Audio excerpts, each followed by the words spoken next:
Kemenangan akan melahirkan kepuasan batin, dan kepuasan batin memberikan kebahagiaan. Sedangkan kekalahan melahirkan penderitaan batin, dan penderitaan batin menjerumuskan seseorang di dalam berbagai bentuk kerugian.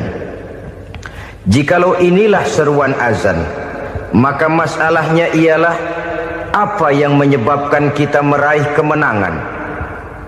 Al-Quranul Karim memberikan tuntunan dan ajaran kepada kita bahwa orang-orang yang memperoleh kemenangan itu tidak lain adalah orang-orang yang bertakwa. Hanyalah mereka yang bertakwa kepada Allah Subhanahu wa ta'ala pada akhirnya akan tampil sebagai pemenang. Lalu siapa orang yang bertakwa itu? Dijelaskan dalam awal-awal Al-Baqarah.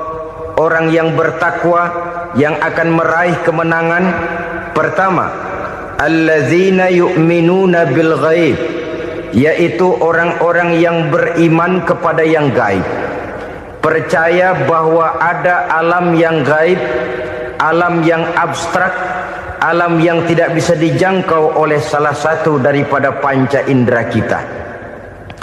Mereka percaya dan beriman kepada adanya malaikat, beriman kepada adanya iblis dan jin, beriman kepada adanya alam kubur, beriman kepada adanya alam mahsyar, beriman kepada adanya alam akhirat, beriman kepada adanya surga dan neraka.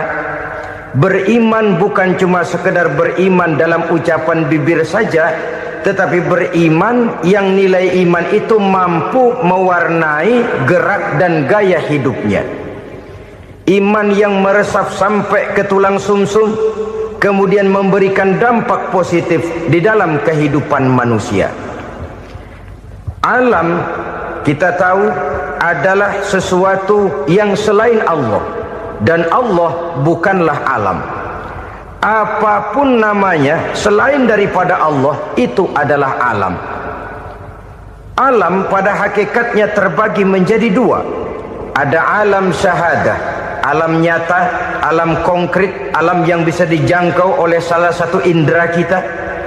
Kemudian ada alam ghaib, alam yang tidak bisa dijangkau oleh panca indera kita, alam metafisika, alam abstrak, alam yang wajib kita imani keberadaannya. Kita percaya bahwa malaikat itu ada, kita percaya kepada jin, bahwa jin itu ada. Kita percaya kepada adanya iblis dan setan, bukan percaya kepada iblis dan setannya, percaya bahwa iblis dan setan itu ada. Itu termasuk salah satu daripada sifat orang yang bertakwa kepada Allah. Saudara-saudara kaum muslimin rahimakumullah, kecenderungan pembangunan yang lebih bersifat materialistis biasanya menggeser aspek kehidupan rohani. Orang berpikir empiri, dan dalam pola pikir yang demikian, maka alam gaib tidak lagi mendapat perhatian. Aspek kehidupan yang bersifat rohaniah malah mulai ditinggalkan.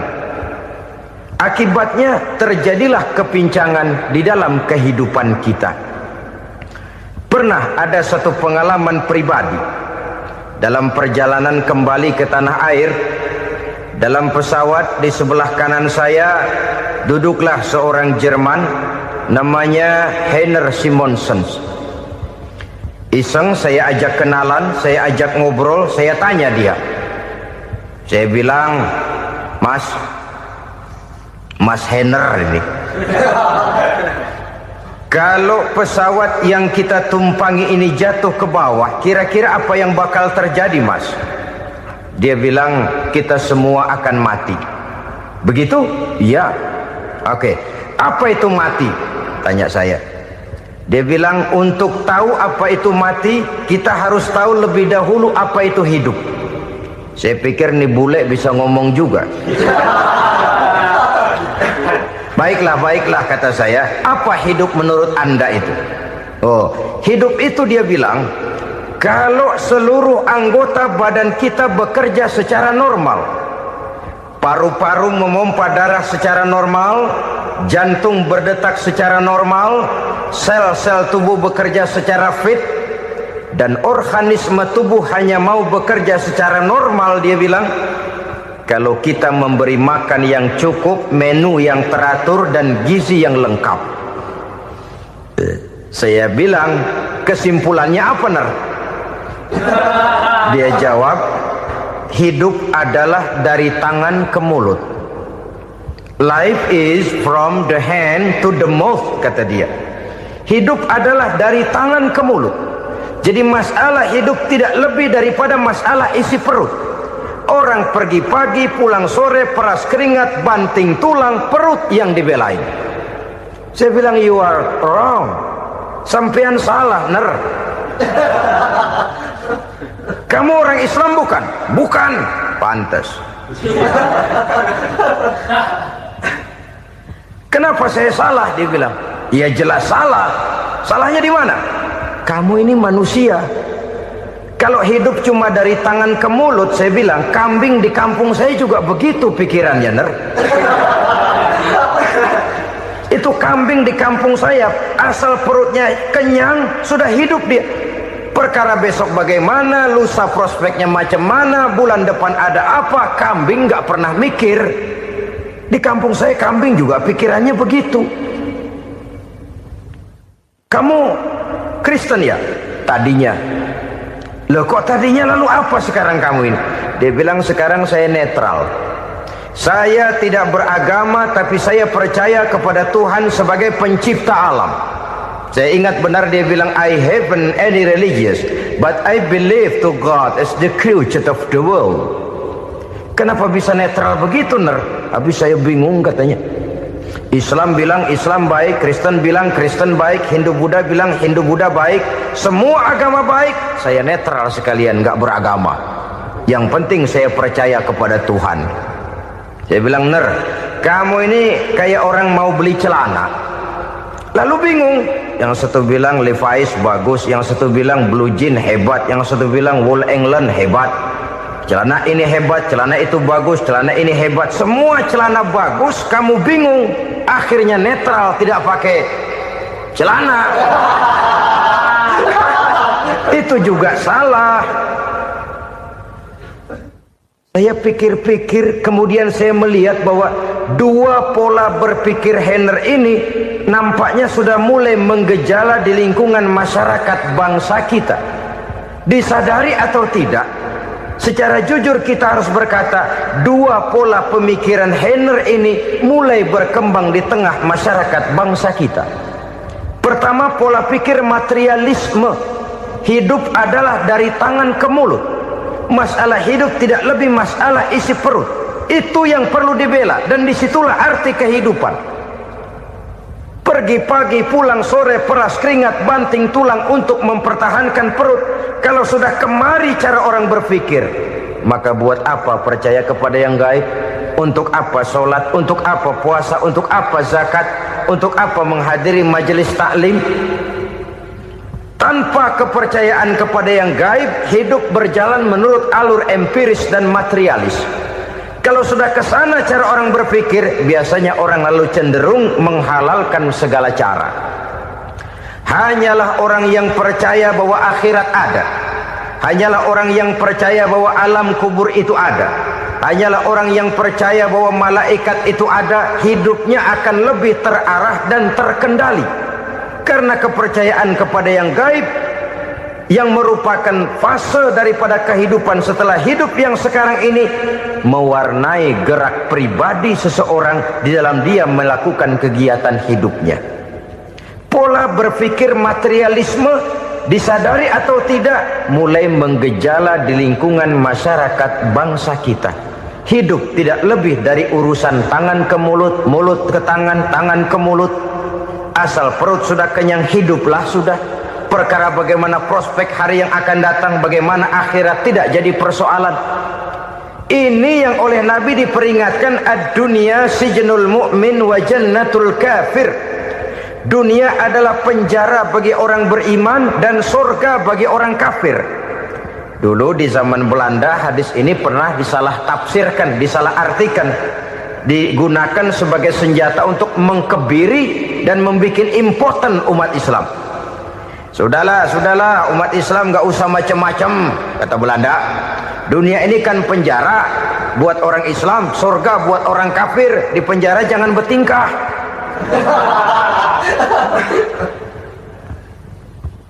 Pengertiannya tidak begitu. Dunia adalah penjara bagi orang mukmin. Artinya dalam kehidupan dunia seorang mukmin tidak bebas memperturutkan hawa nafsunya. Di penjara hawa nafsunya itu. Sebaliknya surga bagi orang-orang kafir. Buat orang kafir surgalah dunia ini. Mereka bebas memperturutkan hawa nafsunya. Dilarang tidak terlarang, dicegah pun tidak tercegah. Mereka hidup menurut alur bisikan nafsu mereka sendiri. Kemudian bila ajal datang, maut merenggut nyawa, selesailah surganya sampai di situ. Maka bagi orang-orang yang tidak percaya kepada adanya akhirat, kepada adanya alam gaib, surganya sebatas umurnya. Sekali lagi, surganya sebatas umurnya. Bila umur selesai, ajal pun datang merenggut nyawa, selesailah sudah surganya sampai di situ. Alangkah pendeknya perjalanan orang-orang yang tidak percaya kepada alam gaib ini. Bagi kita mukmin, jikalau kita mampu memenjarakan hawa nafsu, kita bisa bahagia di dunia ini. Dan Islam memang tidak menyuruh kita sengsara di dunia.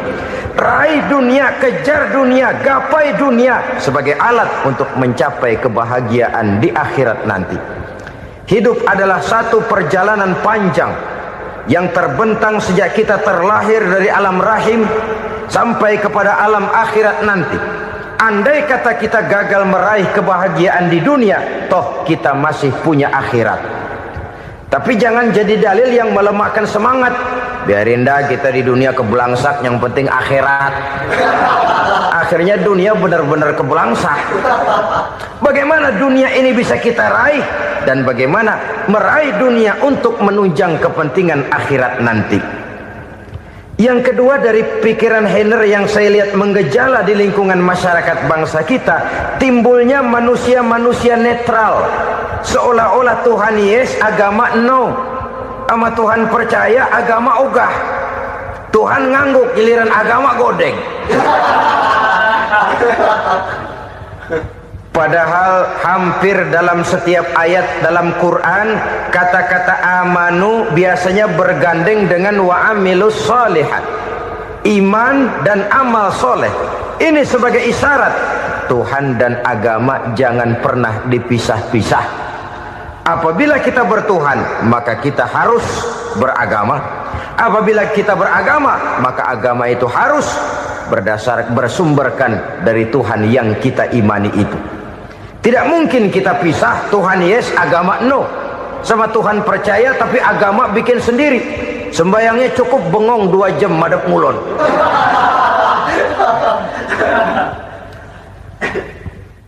Saudara-saudara kaum muslimin rahimakumullah. Jadi dengan demikian, agama yang kita akui merupakan unsur mutlak di dalam pembangunan sekarang ini, merupakan bagian dari kehidupan yang menuntun kita bahwa di balik alam nyata ini, di balik alam syahadah ini ada alam gaib. Dan mudabbir, murabbi, yang mengatur, yang menguasai, yang memelihara baik dia alam nyata, baik dia alam gaib, tidak lain adalah Allah Subhanahu wa ta'ala. Di sana ada satu super power, satu maha kekuatan yang kita perlu bersandar kepadanya. Sebagai makhluk nyata yang hidup di alam nyata, berbuatlah secara nyata sebagaimana harusnya kita berbuat. Karena Islam jelas bukan agamanya orang pemalas. Islam jelas bukan agamanya orang yang mengajarkan setelah selesai sholat boleh duduk, nggelenggem ayam-ayam, ndelohom, menghitung bintang di langit sambil menunggu keajaiban. Tidak. Islam adalah agama yang mengajarkan apabila sholat sudah selesai kamu kerjakan, bertebaranlah di permukaan bumi, cari karunia Tuhanmu. Jangan hidup berpangku tangan menunggu keajaiban. Karena hidup bukan undian. Jangan berharap untung besar tanpa mau peras keringat. Tapi di sebalik itu toh kita juga harus yakin bahwa di sisi usaha nyata yang kita lakukan ada satu super power, satu maha kekuatan gaib yang menentukan berhasil dan tidaknya usaha kita. Kepercayaan kepada hal semacam inilah yang mendorong kita untuk mempunyai sandaran vertikal, agar jikalau usaha ini berhasil, kita tidak lupa diri dan lupa daratan. Jikalau usaha ini gagal, kita tidak putus asa dan buruk sangka, tidak cuplik pandangan dan sempit hati, tapi mampu melihat persoalan dengan kacamata putih sambil husnuzon kepada Allah Subhanahu wa ta'ala. Kita percaya malaikat itu ada yang namanya Raqib dan Atid, mengawasi gerak hidup kita sampai kepada gerak hati kita. Ini memberikan sugesti agar kita berhati-hati, tidak sejengkal tanah pun kita bisa berlindung dari pengawasan Raqib dan Atid. Ada Munkar Nakir yang akan menyoal kita di alam kubur. Ada malaikat Malik, penjaga neraka. Ada malaikat Ridwan yang menjaga surga. Kita percaya kepada adanya jin, kita percaya kepada adanya setan, iblis. Percaya kepada adanya, bukan mempercayai si setan, si iblis lalu menjadikannya sebagai teman. Tidak. Percaya bahwa mereka itu ada dan merupakan makhluk Allah yang gaib yang diciptakan Allah Azza wa Jalla. Kepercayaan kepada alam gaib memberikan motivasi terhadap gerak lahir manusia, sehingga dengan motivasi kepercayaan kepada yang gaib, gerak lahir jadi lebih terarah, jadi lebih terpelihara. Pernah seseorang bertanya, "Pak, apakah adanya akhirat bisa dibuktikan secara ilmiah?" Saya bilang tidak bisa, tidak bisa. Kenapa? Karena yang berangkat nggak pernah pulang kembali lagi. Kalau dia pulang kemari bisa kita tanya bagaimana enak di sono. Cuma secara moral saya katakan, lebih beruntung orang yang percaya kepada akhirat daripada yang tidak. Sekarang saudara percaya akhirat ada, lalu saudara baik-baik di dunia, sholat, puasa, zakat, menolong orang lain, menebarkan kebajikan. Saudara mati, andai kata akhirat tidak ada, toh dalam hidup saudara sudah berbuat baik, paling tidak nama saudara akan dikenang sebagai orang baik. Sebaliknya, saudara percaya, kata saya, bahwa akhirat tidak ada, lalu hidup semau-maunya, tenggelam dalam maksiat dan munkarat, menentang Allah, tidak mau ruku dan sujud. Lalu saudara mati, kemudian akhirat ada, ayo mau apa? Bekal tidak punya. Jadi secara moral lebih beruntung orang yang percaya kepada adanya akhirat daripada yang tidak percaya. Dan itu alam gaib yang tidak bisa dibuktikan secara eksakt. Jangankan untuk membuktikan seperti itu, dalam kehidupan sehari-hari saja yang kita rasakan tidak selalu berbentuk toh. Angin, bagaimana sih bentuknya angin? Kita tidak tahu. Merah, buktinya kalau dikerok merah. Yang merah itu kulit, yang kulit kita bukan anginnya. Sakit, rasa sakit itu ada, tapi bagaimana bentuk sakit kita nggak pernah tahu.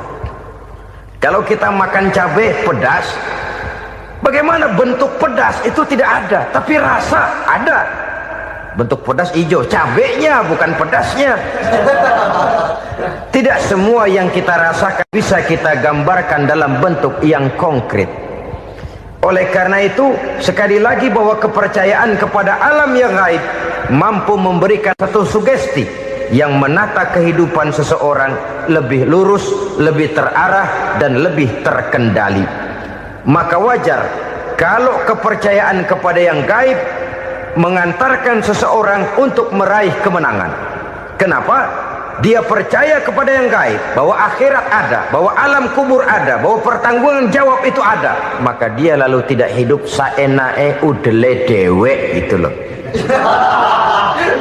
Tidak hidup menurut seleranya sendiri, terarah, teratur. Ini cirinya yang pertama, orang bertakwa yang akan meraih kemenangan, mereka beriman, mereka percaya kepada yang gaib. Bahkan hal-hal konkret saja selalu berangkat dari yang gaib. Saudara-saudara, para remaja, para pemuda sekarang ini tidak pernah tahu toh siapa yang akan jadi teman hidup saudara. Kita bisa saja ngerancang, mentargetkan, tapi toh akhirnya yang namanya jodoh bukan kekuasaan kita. Rezeki di luar kemampuan kita. Begitu juga ajal, maut, jodoh, ajal adalah contoh-contoh konkret bahwa pada akhirnya yang gaiblah yang menentukan. Bertahun-tahun ngelancong, emang jodoh seret nggak jadi.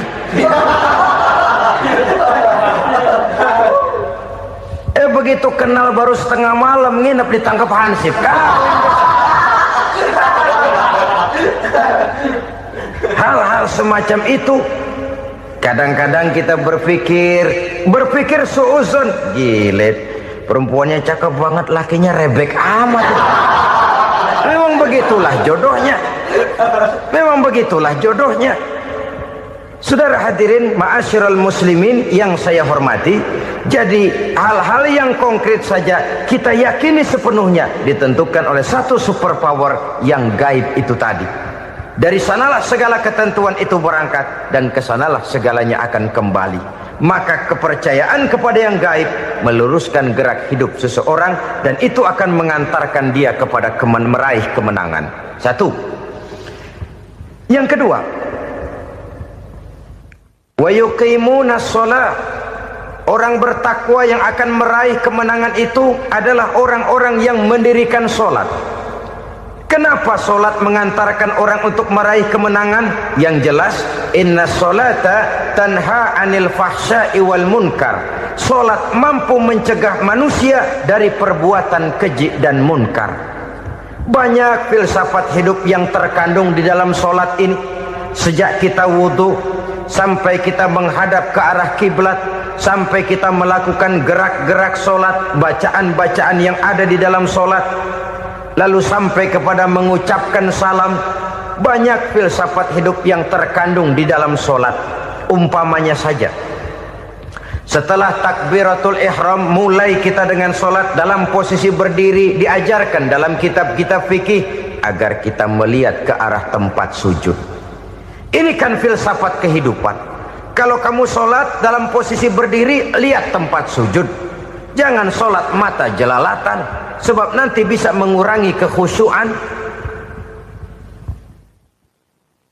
Jadi wajar kalau yang dikatakan bahwa yang paling afdol adalah shaf yang di depan.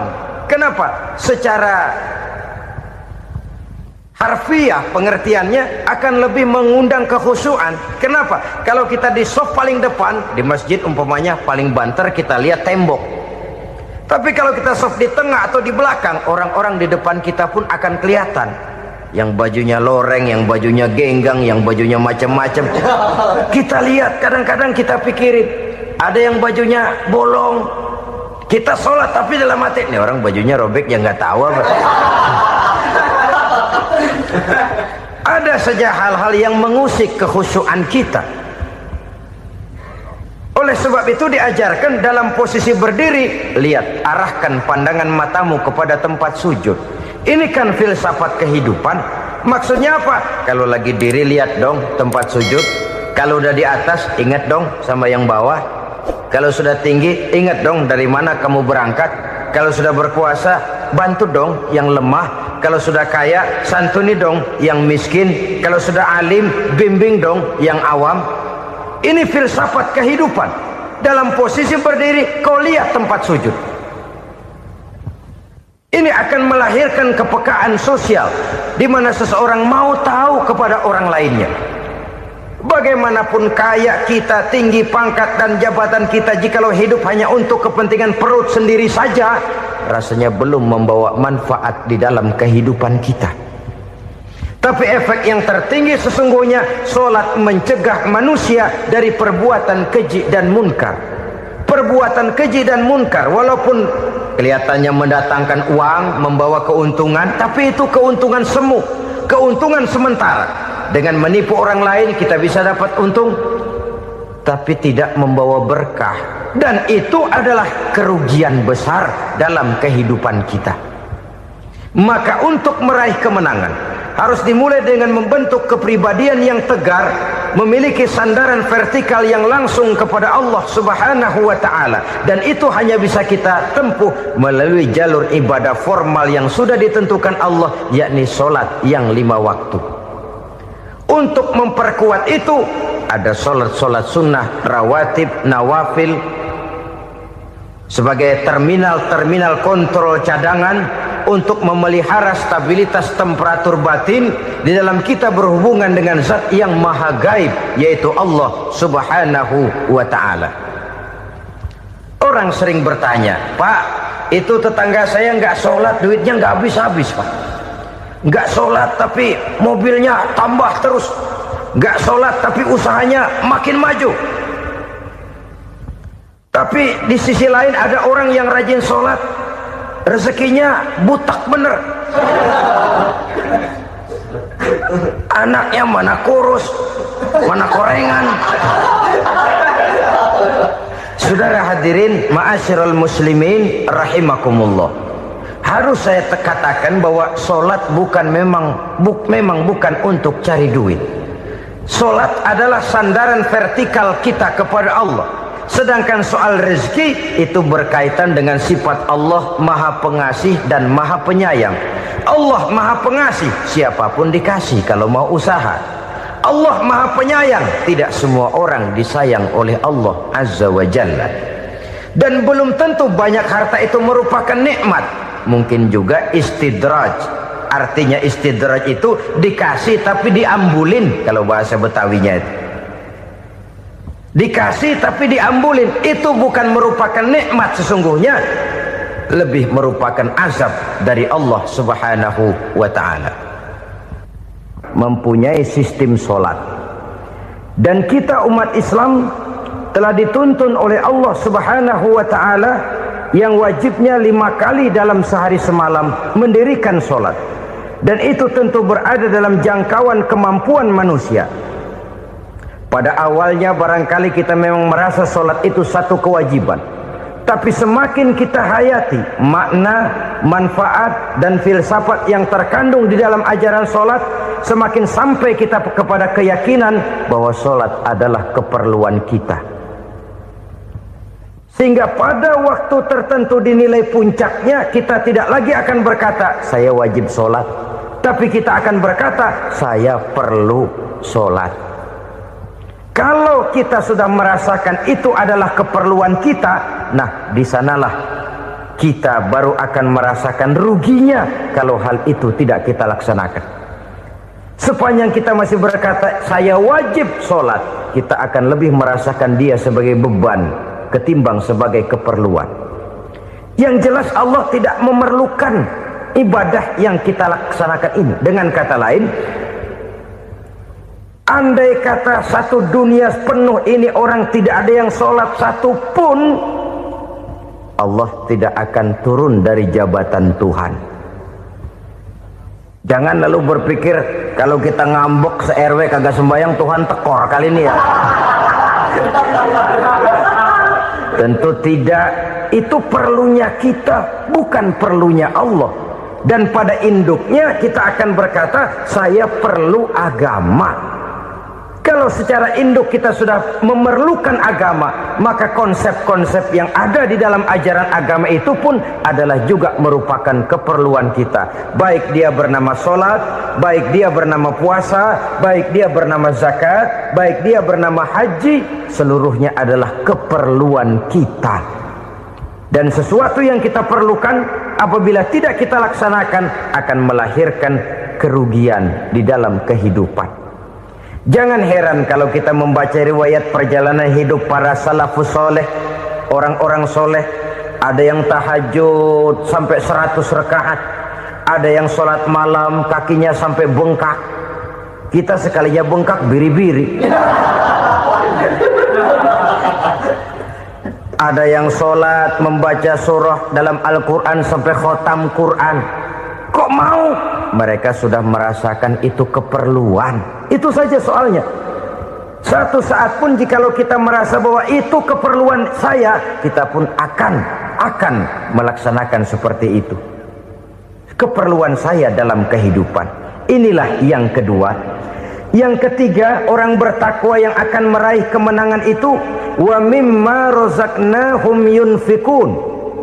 Mereka membelanjakan sebagian daripada rezeki yang diberikan Allah kepada mereka. Mereka infakkan di jalan Allah. Ada satu dialog menarik. Satu hari seorang anak muda bertemu dengan seorang kakek-kakek yang sudah dikenalnya baik. Bertanyalah anak muda ini, "Kek, umur kakek berapa tahun?"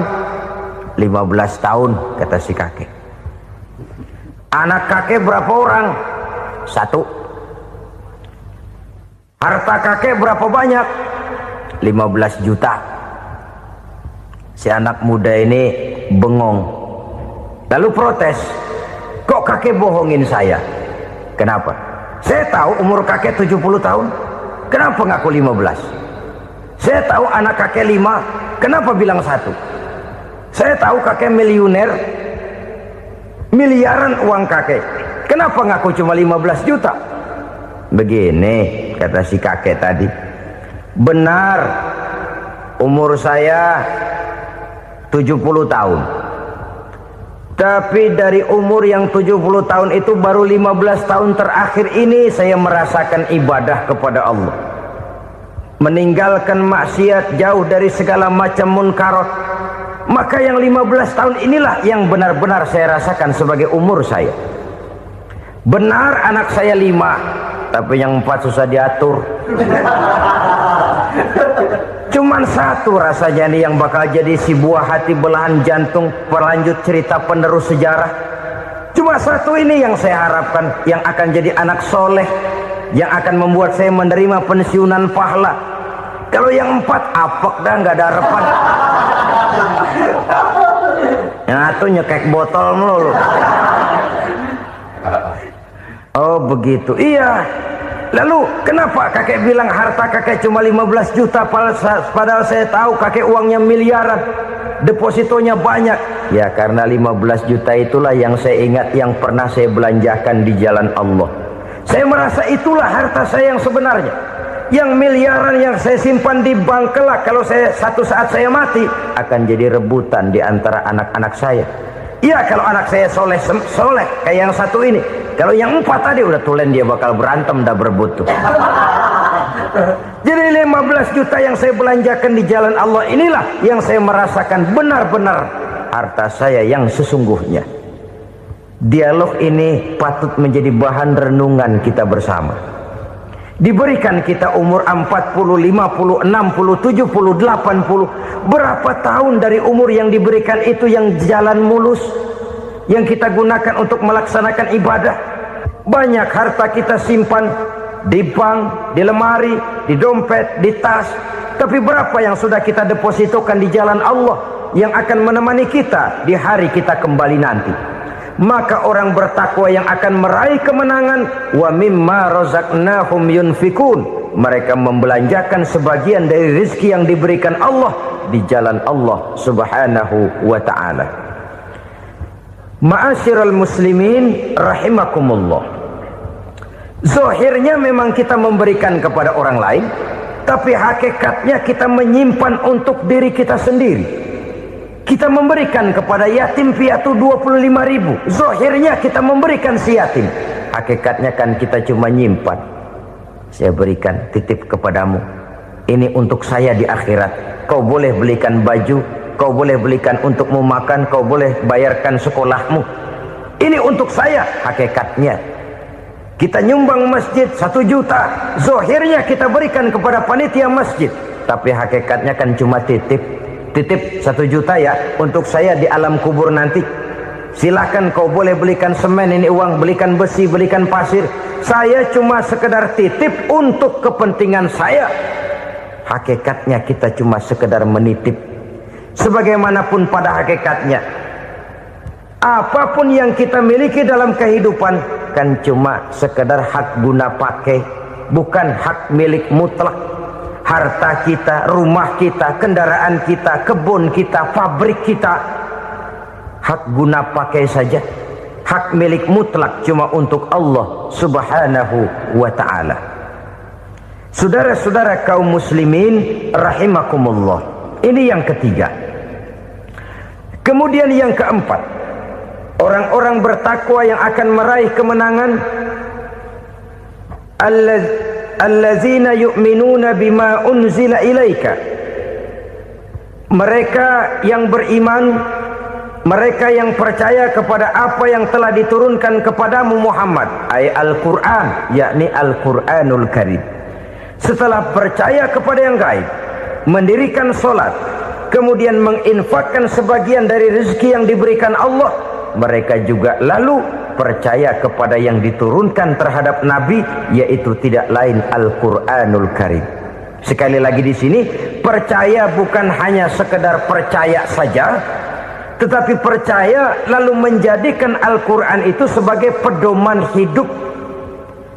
Sebab memang Al-Quran itu adalah GBHM, garis-garis besar haluan muslim. Apa yang harus kita lakukan, apa yang harus tidak kita lakukan, bagaimana mestinya kita bertingkah laku dan berbuat, seluruhnya tercantum di dalam Al-Quranul Karim. Itu sebabnya ketika satu hari Aisyah ditanya bagaimana akhlak Rasul, beliau menjawab, kana Rasulullah sallallahu alaihi wasallam khuluquhul Quran. Akhlak daripada Rasulullah tidak lain adalah Al-Quran. Jawaban simpel ini memberikan gambaran bahwa keseluruhan daripada konsepsi Quran sudah diterjemahkan dalam kehidupan Rasulullah sallallahu alaihi wasallam. Karena kita tahu akhlak adalah keseluruhan dari gerak hidup manusia. Sejak ia berpribadi, berumah tangga, bertetangga, bermasyarakat, sampai kepada berbangsa dan bernegara, Al-Quran tetap memberikan sentuhan nilainya. Oleh karenanya, orang-orang yang bertakwa adalah orang-orang yang menjadikan Al-Quran sebagai pedoman dalam kehidupannya. Dan kita yakini Al-Quran diturunkan kepada Nabi Muhammad bukan merupakan produk Nabi Muhammad. Isi dan redaksinya langsung dari Allah subhanahu wa ta'ala. Kemudian cirinya yang kelima, orang bertakwa yang akan meraih kemenangan itu, wa ma unzila min qablika.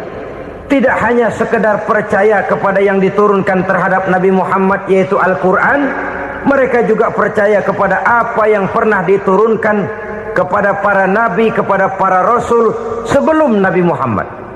Percaya kepada adanya suhuf, percaya kepada adanya Taurat, percaya kepada adanya Injil, percaya bahwa Allah dahulunya sudah menurunkan Taurat kepada Musa, percaya bahwa Allah sudah menurunkan Injil kepada Isa, percaya Injil ada, Taurat ada, diturunkan Allah untuk Isa dan Musa, tetapi tidak wajib mengamalkannya karena kita sudah diberikan Al-Quranul Karim. Ini yang perlu saya garis bawahi. Kita percaya Allah telah menurunkan Injil dahulu kepada Isa. Kita percaya bahwa Allah telah menurunkan Taurat dahulunya kepada Nabi Musa. Kadang-kadang ini dijadikan dalih, dikacaukan pengertiannya. Quran saja mengajarkan bahwa orang yang bertakwa harus percaya kepada Injil, maka pakailah Injil. Apalagi kalau ayat sebelumnya ditilap, dihapus, dihilangkan, Injilnya yang ditekankan, maka akan terjadilah penekanan yang salah arah. Karena salah arah akhirnya bisa merusak dan menghancurkan akidah. Ketika Rasul suatu saat pernah ditanya orang, ya Rasul, bagaimana sikap kita sebagai muslim terhadap Injil yang ada sekarang? Beliau menjawab, la tukadzibuhu jami'an wa la tusaddiquhu jami'an. Jangan didustakan seluruhnya, jangan juga dibenarkan semuanya. Artinya, ini sudah merupakan gambaran dari Rasul bahwa dalam Injil yang ada sekarang masih ada ajaran-ajaran tauhid yang dibawa oleh Nabi Isa dan diajarkan kepada umatnya. Tapi juga dalam Injil yang sekarang ini sudah terkena intervensi dan investasi manusiawi. Karena itu Rasul menyimpulkan, la tukadzibuhu jami'an wa la tusaddiquhu jami'an. Jangan didustakan semua, jangan dibenarkan seluruhnya. Kita memang percaya Allah telah menurunkan Injil kepada Nabi Isa dulu, tapi kita tidak wajib mengamalkan Injil. Kita percaya Allah telah menurunkan Taurat kepada Nabi Musa, tapi kita tidak wajib mengamalkan kitab ajaran Taurat. Yang wajib kita percayai dan kita amalkan hanyalah Al-Quranul Karim. Kenapa? Oleh karena baik yang ada di dalam Taurat, baik yang ada di dalam Injil, tentu tercakup di dalam Al-Quran sebagai kitab terakhir yang diturunkan oleh Allah Subhanahu wa Ta'ala. Dan itu wajar. Kalau seorang pejabat mau mengeluarkan satu keputusan baru, tentu dia harus meninjau keputusan-keputusan lama. Andai kata dianggap tidak berlaku, dianggap tidak relevan lagi, maka keputusan-keputusan lama itu tentu sudah dianggap tidak berlaku. Sebagian daripada aturan-aturan dalam keputusan lama yang masih dianggap relevan tercantum dalam keputusan baru yang wajib diamalkan. Begitulah hubungannya antara Al-Quran, Taurat, Zabur, dan Injil. 4 kitab samawi yang diturunkan Allah masing-masing kepada Zabur untuk Nabi Daud, Taurat untuk Nabi Musa, dan Injil untuk Nabi Isa alaihi wassalatu wassalam. Ketiga-tiga kitab itu kita percayai adanya. Kita yakini Allah telah menurunkan Zabur, Taurat, dan Injil. Tapi kita tidak wajib mengamalkannya. Yang wajib kita mengamalkannya sekarang ini tidak lain hanyalah Al-Quranul Karim saja. Karena ia mencakup apa yang ada di dalam Zabur, apa yang ada di dalam Taurat, dan apa yang ada di dalam Injil. Keotentikannya bisa dipertanggungjawabkan. Ya, tapi kan Nabi Muhammad sudah mati 14 abad yang lalu, dan di zaman beliau Al-Quran kan belum dikodifikasikan, belum ditulis. Bagaimana keotentikannya bisa dipertanggungjawabkan? Mudah saja. Allah berjanji, inna nahnu nazzalna dzikra wa inna lahu lahafizun. Kami yang menurunkan Al-Quran dan kami yang akan menjaga dan memeliharanya. Allah turunkan Quran, Allah menjaganya. Bagaimana cara Allah menjaga Al-Quran itu? Banyaknya orang-orang yang hafaz Al-Quran. Hafaz Al-Quran 30 juz, 114 surah, 6.666 ayat. Sehingga jangankan satu kata, jangankan satu ayat, satu kalimat saja berubah sudah akan timbul reaksi dan mudah dimengerti. Kenapa? Banyak orang-orang yang hafaz Al-Quran. Sedangkan pada setiap akhir tahun biasanya malaikat Jibril selalu mengadakan checking terhadap ayat-ayat yang diturunkan pada waktu itu. Di zaman Nabi sendiri sudah ada usaha kodifikasi. Dan yang lebih luar biasa lagi, sampai hari ini tidak seorang pun mampu membuat satu ayat saja semacam Al-Quran. Ke bahasa manapun dia diterjemahkan, naskah aslinya tetap ikut. Rujukan dasarnya tetap ada. Berdasarkan itu, maka tidak mungkin terjadi penyelewengan terhadap atau pemalsuan terhadap ayat-ayat Al-Quranul Karim.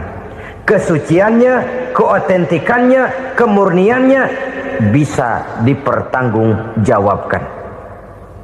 Ma'asyiral muslimin rahimakumullah. Oleh karenanya, konsepsi dasar daripada ajaran Islam ini memang tidak lain adalah Al-Quran dan Sunnah. Isi daripada agama Islam yang merupakan iman, Islam, dan ihsan, konsepsi dasarnya tidak lain adalah Al-Quran dan Sunnah Rasulullah Sallallahu Alaihi Wasallam. Maka yang kita perlukan sekarang ini adalah terjemahan Al-Quran di dalam kehidupan kita. Dengan demikian, maka gaya kehidupan yang lebih Qurani itulah yang kita dambakan. Kita perlu memang terjemahan Quran dalam bahasa Inggris, dalam bahasa Belanda, dalam bahasa Jepang, tapi yang lebih kita perlukan adalah terjemahan Quran di dalam kehidupan kita. Konsekuen, tidak memanipulasi, ringan sama kita jinjing, berat sama kita pikul. Jangan kalau lempengan ayat Quran tuh kira-kira enak diamalin, keras teriakan kita. Giliran kira-kira ayat Quran itu mukul kepala kita sendiri, diam kita. Itu ciri yang pernah disindir Allah dalam awal-awal Baqarah juga itu. Ciri beragamanya orang yang munafik. Kullama adha'a lahum masyawfih, kata Allah. Wa iza azlama alaihim qamu. Apabila terang mereka jalan, apabila gelap mereka berhenti.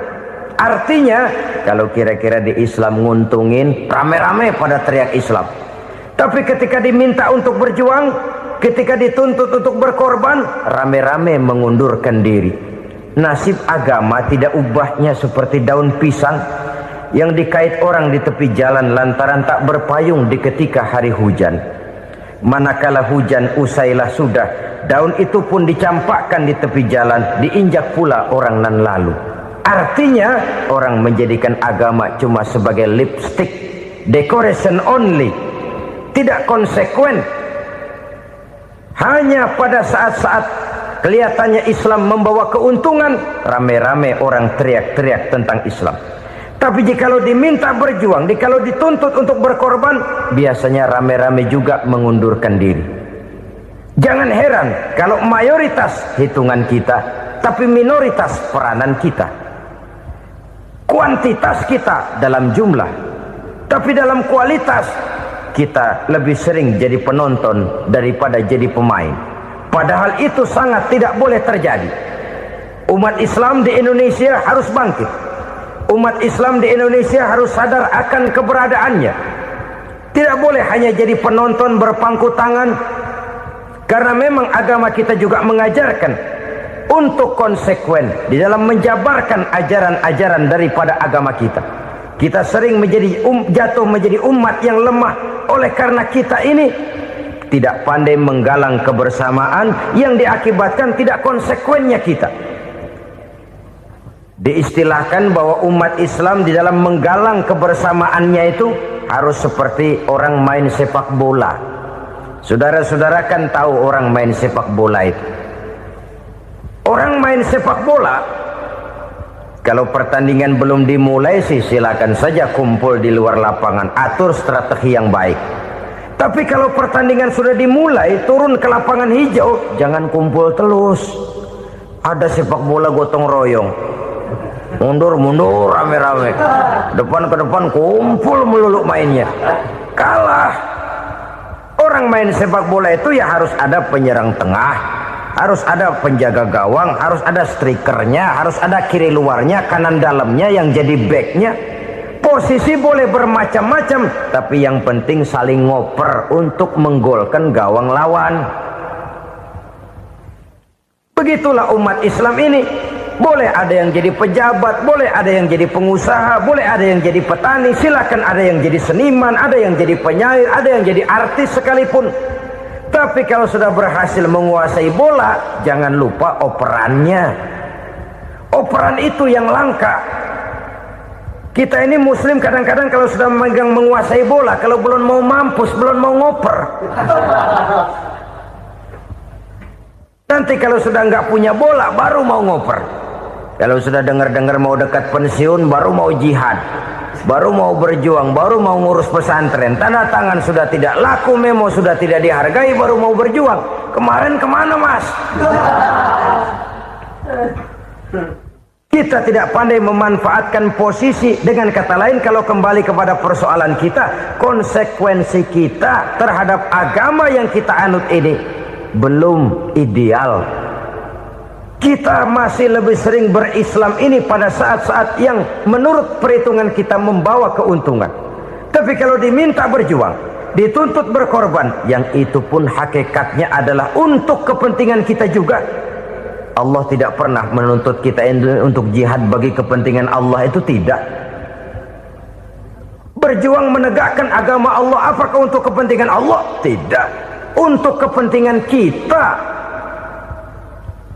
Sebab nilai-nilai jihad itu pada akhirnya akan membawa kita kepada satu kebahagiaan. Setidaknya kalau tidak di dunia, tentu di akhirat sebagai syahid.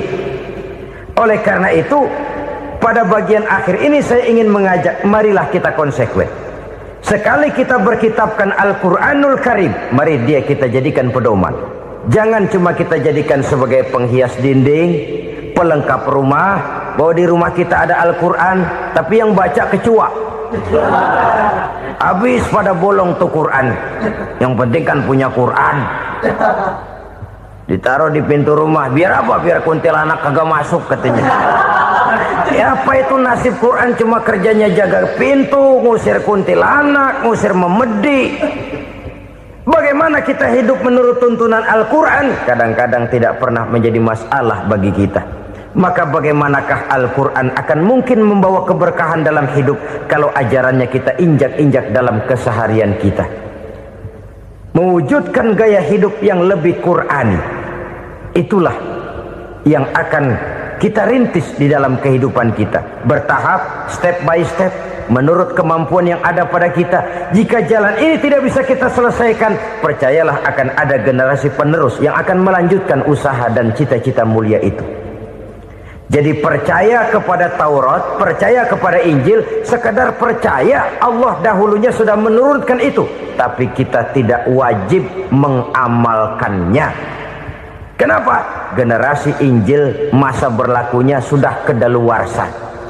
Taurat masa berlakunya sudah kedaluarsa. Injil pernah berlaku untuk orang Nasrani di zaman Nabi Isa. Taurat pernah berlaku untuk orang Yahudi di zaman Nabi Musa.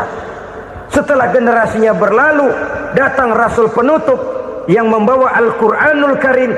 Maka Al-Quran itulah yang berlaku menjadi pedoman sampai hari akhir nanti.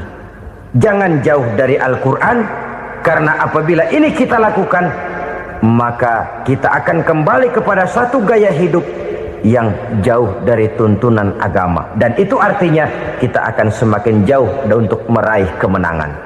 Saudara-saudara kaum muslimin rahimakumullah. Yang keenam, yang terakhir, orang-orang bertakwa yang akan meraih kemenangan itu wabil akhirati hum yuqinun. Mereka percaya, mereka yakin seyakin-yakinnya akan adanya hari akhir, di mana seseorang akan mempertanggungjawabkan seluruh perbuatannya di dalam hidup ini. Dan tidak ada satu perbuatan yang bagaimana kecilnya sekalipun, yang tersembunyi dalam pandangan manusia, yang tidak akan dibukakan persoalannya di mahkamah Qadi Rabbul Jalil di akhirat nanti. Itulah sebabnya maka percaya kepada akhirat disebut secara khusus. Padahal di awal tadi sudah dijelaskan yu'minuna bil ghaib, percaya kepada alam gaib, dan alam gaib ini termasuk akhirat. Kenapa pada bagian akhir disebut lagi akhirat? Karena ternyata bahwa kepercayaan kepada adanya akhirat merupakan induk dari kepercayaan terhadap adanya malaikat, setan, jin dan lain sebagainya, dan akan lebih memberikan sugesti dalam kehidupan manusia untuk meluruskan gerak hidupnya. Jikalau satu saat tergerak hati akan berbuat kejahatan, ingin mencuri, sadarlah, awas ada akhirat. Sebab kalau kita cuma teriak awas ada polisi, itu cuma tertunda sementara. Begitu polisi meleng, embat. Kalau kita ingin berbuat jahat cuma berteriak awas ada hansip, cuma sementara ketika hansip itu ada. Tapi kalau ceritanya awas ada akhirat, mau menyeleweng awas ada akhirat, mau berjudi awas ada akhirat, mau mencuri awas ada akhirat. Keyakinan yang akan meluruskan gerak hidup manusia sehingga gerak itu jadi lebih terarah dan terkontrol, tidak merugikan baik diri sendiri, lebih-lebih orang lain. Kemenangan akan melahirkan kepuasan batin, dan kepuasan batin memberikan kebahagiaan. Sedangkan kekalahan melahirkan penderitaan batin, dan penderitaan batin menjerumuskan seseorang di dalam berbagai bentuk kerugian. Jikalau inilah seruan azan, maka masalahnya ialah apa yang menyebabkan kita meraih kemenangan. Al-Quranul Karim memberikan tuntunan dan ajaran kepada kita bahwa orang-orang yang memperoleh kemenangan itu tidak lain adalah orang-orang yang bertakwa. Hanyalah mereka yang bertakwa kepada Allah Subhanahu wa ta'ala pada akhirnya akan tampil sebagai pemenang. Lalu siapa orang yang bertakwa itu? Dijelaskan dalam awal-awal Al-Baqarah, orang yang bertakwa yang akan meraih kemenangan. Pertama, allazina yu'minuna bil ghaib, yaitu orang-orang yang beriman kepada yang gaib, percaya bahwa ada alam yang gaib, alam yang abstrak, alam yang tidak bisa dijangkau oleh salah satu daripada panca indera kita. Mereka percaya dan beriman kepada adanya malaikat, beriman kepada adanya iblis dan jin, beriman kepada adanya alam kubur, beriman kepada adanya alam mahsyar, beriman kepada adanya alam akhirat, beriman kepada adanya surga dan neraka. Beriman bukan cuma sekedar beriman dalam ucapan bibir saja, tetapi beriman yang nilai iman itu mampu mewarnai gerak dan gaya hidupnya. Iman yang meresap sampai ke tulang sumsum, kemudian memberikan dampak positif di dalam kehidupan manusia.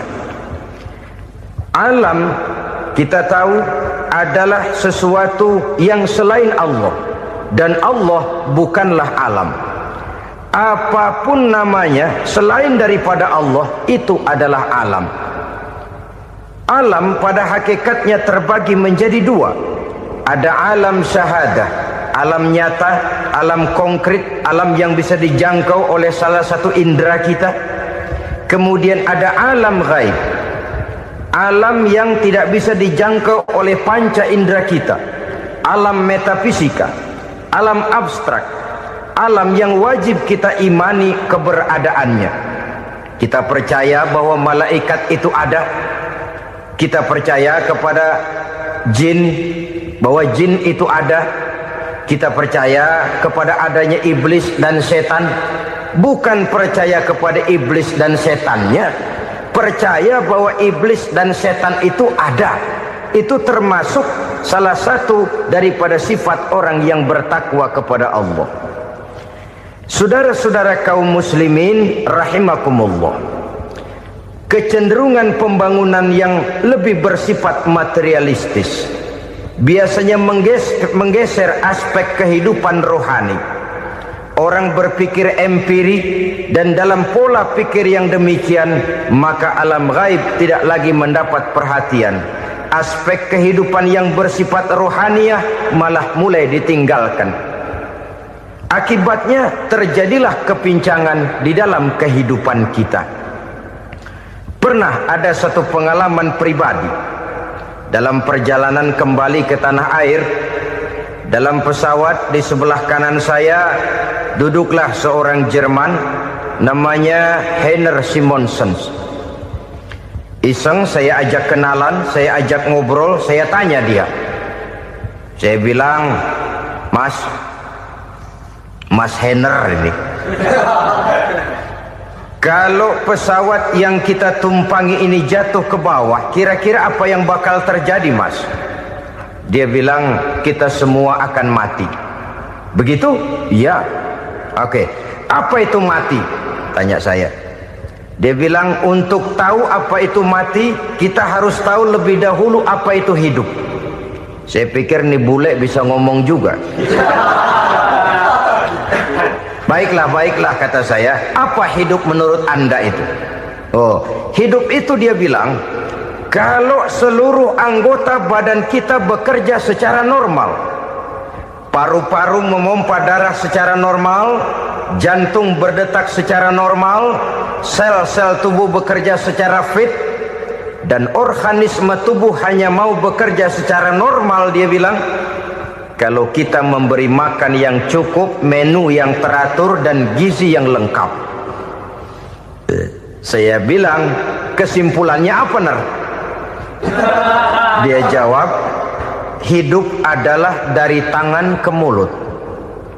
Life is from the hand to the mouth, kata dia. Hidup adalah dari tangan ke mulut. Jadi masalah hidup tidak lebih daripada masalah isi perut. Orang pergi pagi, pulang sore, peras keringat, banting tulang, perut yang dibelain.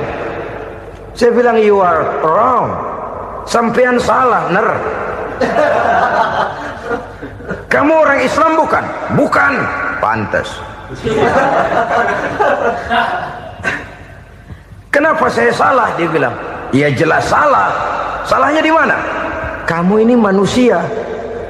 Kalau hidup cuma dari tangan ke mulut, saya bilang, kambing di kampung saya juga begitu pikirannya, Ner. Itu kambing di kampung saya, asal perutnya kenyang, sudah hidup dia. Perkara besok bagaimana, lusa prospeknya macam mana, bulan depan ada apa, kambing nggak pernah mikir. Di kampung saya kambing juga pikirannya begitu. Kamu Kristen ya? Tadinya. Loh kok tadinya, lalu apa sekarang kamu ini? Dia bilang, sekarang saya netral. Saya tidak beragama, tapi saya percaya kepada Tuhan sebagai pencipta alam. Saya ingat benar dia bilang, I haven't any religious, but I believe to God as the creator of the world. Kenapa bisa netral begitu, Ner? Habis saya bingung katanya. Islam bilang Islam baik, Kristen bilang Kristen baik, Hindu Buddha bilang Hindu Buddha baik, semua agama baik. Saya netral sekalian, nggak beragama. Yang penting saya percaya kepada Tuhan. Saya bilang, Ner, kamu ini kayak orang mau beli celana, lalu bingung. Yang satu bilang Levi's bagus, yang satu bilang Blue Jean hebat, yang satu bilang Wool England hebat. Celana ini hebat, celana itu bagus, celana ini hebat. Semua celana bagus, kamu bingung. Akhirnya netral, tidak pakai celana. Itu juga salah. Saya pikir-pikir, kemudian saya melihat bahwa dua pola berpikir Henner ini nampaknya sudah mulai menggejala di lingkungan masyarakat bangsa kita. Disadari atau tidak, secara jujur kita harus berkata, dua pola pemikiran Henner ini mulai berkembang di tengah masyarakat bangsa kita. Pertama, pola pikir materialisme. Hidup adalah dari tangan ke mulut. Masalah hidup tidak lebih masalah isi perut. Itu yang perlu dibela, dan disitulah arti kehidupan. Pergi pagi, pulang sore, peras keringat, banting tulang untuk mempertahankan perut. Kalau sudah kemari cara orang berpikir, maka buat apa percaya kepada yang gaib? Untuk apa sholat? Untuk apa puasa? Untuk apa zakat? Untuk apa menghadiri majelis taklim? Tanpa kepercayaan kepada yang gaib, hidup berjalan menurut alur empiris dan materialis. Kalau sudah ke sana cara orang berpikir, biasanya orang lalu cenderung menghalalkan segala cara. Hanyalah orang yang percaya bahwa akhirat ada. Hanyalah orang yang percaya bahwa alam kubur itu ada. Hanyalah orang yang percaya bahwa malaikat itu ada, hidupnya akan lebih terarah dan terkendali. Karena kepercayaan kepada yang gaib, yang merupakan fase daripada kehidupan setelah hidup yang sekarang ini, mewarnai gerak pribadi seseorang di dalam dia melakukan kegiatan hidupnya. Pola berpikir materialisme, disadari atau tidak, mulai menggejala di lingkungan masyarakat bangsa kita. Hidup tidak lebih dari urusan tangan ke mulut, mulut ke tangan, tangan ke mulut. Asal perut sudah kenyang, hiduplah sudah. Perkara bagaimana prospek hari yang akan datang, bagaimana akhirat, tidak jadi persoalan. Ini yang oleh Nabi diperingatkan, ad-dunya sijnul mu'min wa jannatul kafir. Dunia adalah penjara bagi orang beriman dan surga bagi orang kafir. Dulu di zaman Belanda hadis ini pernah disalah tafsirkan, disalah artikan, digunakan sebagai senjata untuk mengkebiri dan membuat impoten umat Islam. Sudahlah umat Islam gak usah macam-macam, kata Belanda. Dunia ini kan penjara buat orang Islam, surga buat orang kafir. Di penjara jangan bertingkah.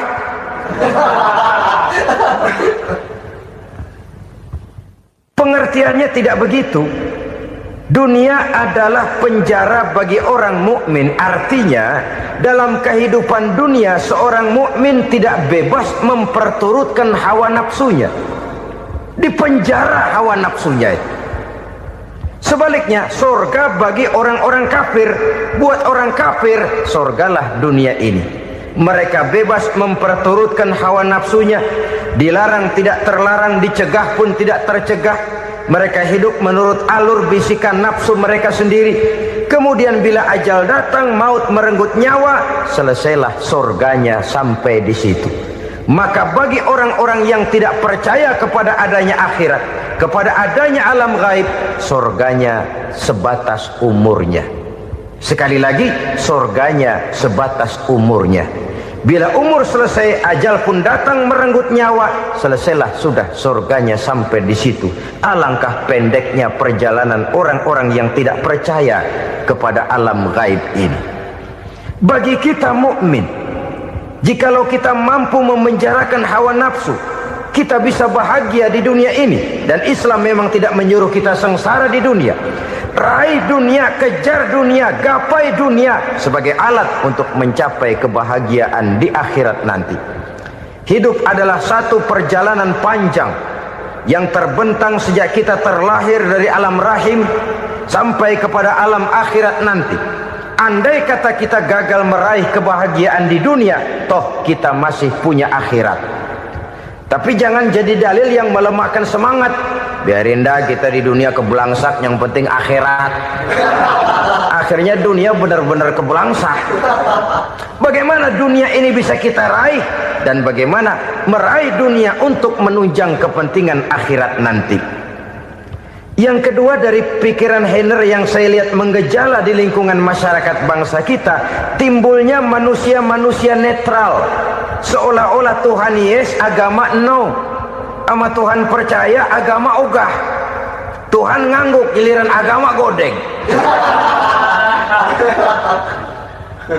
Padahal hampir dalam setiap ayat dalam Quran, kata-kata amanu biasanya bergandeng dengan wa amilus sholihat. Iman dan amal soleh. Ini sebagai isyarat Tuhan dan agama jangan pernah dipisah-pisah. Apabila kita bertuhan, maka kita harus beragama. Apabila kita beragama, maka agama itu harus bersumberkan dari Tuhan yang kita imani itu. Tidak mungkin kita pisah, Tuhan yes, agama no. Sama Tuhan percaya tapi agama bikin sendiri. Sembayangnya cukup bengong 2 jam madep ngulon.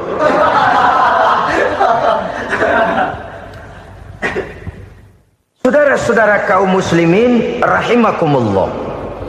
Jadi dengan demikian, agama yang kita akui merupakan unsur mutlak di dalam pembangunan sekarang ini, merupakan bagian dari kehidupan yang menuntun kita bahwa di balik alam nyata ini, di balik alam syahadah ini ada alam gaib.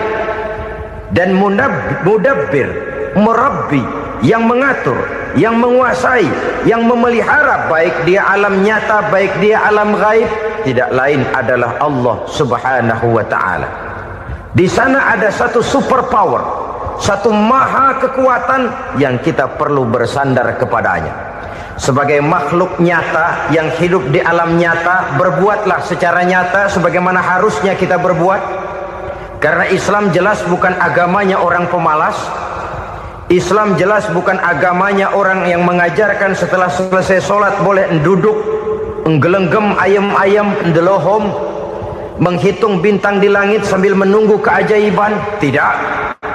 Islam adalah agama yang mengajarkan apabila sholat sudah selesai kamu kerjakan, bertebaranlah di permukaan bumi, cari karunia Tuhanmu.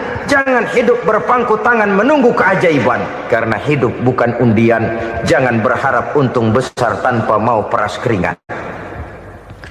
Tapi di sebalik itu toh kita juga harus yakin bahwa di sisi usaha nyata yang kita lakukan ada satu super power, satu maha kekuatan gaib yang menentukan berhasil dan tidaknya usaha kita. Kepercayaan kepada hal semacam inilah yang mendorong kita untuk mempunyai sandaran vertikal, agar jikalau usaha ini berhasil, kita tidak lupa diri dan lupa daratan. Jikalau usaha ini gagal, kita tidak putus asa dan buruk sangka, tidak cuplik pandangan dan sempit hati, tapi mampu melihat persoalan dengan kacamata putih sambil husnuzon kepada Allah Subhanahu wa ta'ala. Kita percaya malaikat itu ada yang namanya Raqib dan Atid, mengawasi gerak hidup kita sampai kepada gerak hati kita. Ini memberikan sugesti agar kita berhati-hati, tidak sejengkal tanah pun kita bisa berlindung dari pengawasan Raqib dan Atid. Ada Munkar Nakir yang akan menyoal kita di alam kubur. Ada malaikat Malik, penjaga neraka. Ada malaikat Ridwan yang menjaga surga. Kita percaya kepada adanya jin, kita percaya kepada adanya setan, iblis. Percaya kepada adanya, bukan mempercayai si setan, si iblis lalu menjadikannya sebagai teman. Tidak. Percaya bahwa mereka itu ada dan merupakan makhluk Allah yang gaib yang diciptakan Allah Azza wa Jalla.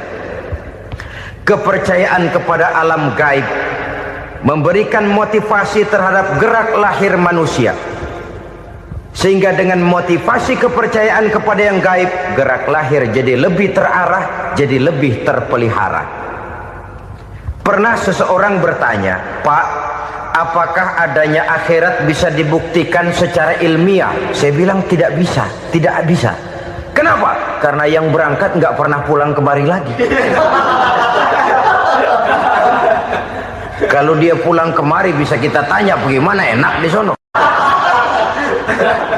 Cuma secara moral saya katakan, lebih beruntung orang yang percaya kepada akhirat daripada yang tidak. Sekarang saudara percaya akhirat ada, lalu saudara baik-baik di dunia, sholat, puasa, zakat, menolong orang lain, menebarkan kebajikan. Saudara mati, andai kata akhirat tidak ada, toh dalam hidup saudara sudah berbuat baik, paling tidak nama saudara akan dikenang sebagai orang baik. Sebaliknya, saudara percaya, kata saya, bahwa akhirat tidak ada, lalu hidup semau-maunya, tenggelam dalam maksiat dan munkarat, menentang Allah, tidak mau ruku dan sujud, lalu saudara mati, kemudian akhirat ada, ayo mau apa? Bekal tidak punya. Jadi secara moral lebih beruntung orang yang percaya kepada adanya akhirat daripada yang tidak percaya. Dan itu alam gaib yang tidak bisa dibuktikan secara eksat. Jangankan untuk membuktikan seperti itu, dalam kehidupan sehari-hari saja yang kita rasakan tidak selalu berbentuk toh. Angin, bagaimana sih bentuknya angin? Kita tidak tahu. Merah, buktinya kalau dikerok merah. Yang merah itu kulit, yang kulit kita bukan anginnya. Sakit, rasa sakit itu ada, tapi bagaimana bentuk sakit kita nggak pernah tahu. Kalau kita makan cabai pedas, bagaimana bentuk pedas itu tidak ada, tapi rasa ada. Bentuk pedas hijau, cabenya bukan pedasnya. Tidak semua yang kita rasakan bisa kita gambarkan dalam bentuk yang konkret. Oleh karena itu, sekali lagi bahwa kepercayaan kepada alam yang gaib mampu memberikan satu sugesti yang menata kehidupan seseorang lebih lurus, lebih terarah, dan lebih terkendali. Maka wajar kalau kepercayaan kepada yang gaib mengantarkan seseorang untuk meraih kemenangan. Kenapa? Dia percaya kepada yang gaib, bahwa akhirat ada, bahwa alam kubur ada, bahwa pertanggungan jawab itu ada. Maka dia lalu tidak hidup saenae udele dewe, itu loh. tidak hidup menurut seleranya sendiri, terarah, teratur. Ini cirinya yang pertama, orang bertakwa yang akan meraih kemenangan, mereka beriman, mereka percaya kepada yang gaib. Bahkan hal-hal konkret saja selalu berangkat dari yang gaib. Saudara-saudara, para remaja, para pemuda sekarang ini tidak pernah tahu toh siapa yang akan jadi teman hidup saudara. Kita bisa saja ngerancang, mentargetkan, tapi toh akhirnya yang namanya jodoh bukan kekuasaan kita. Rezeki di luar kemampuan kita. Begitu juga ajal, maut, jodoh, ajal adalah contoh-contoh konkret bahwa pada akhirnya yang gaiblah yang menentukan. Bertahun-tahun ngelancong, emang jodoh seret, nggak jadi.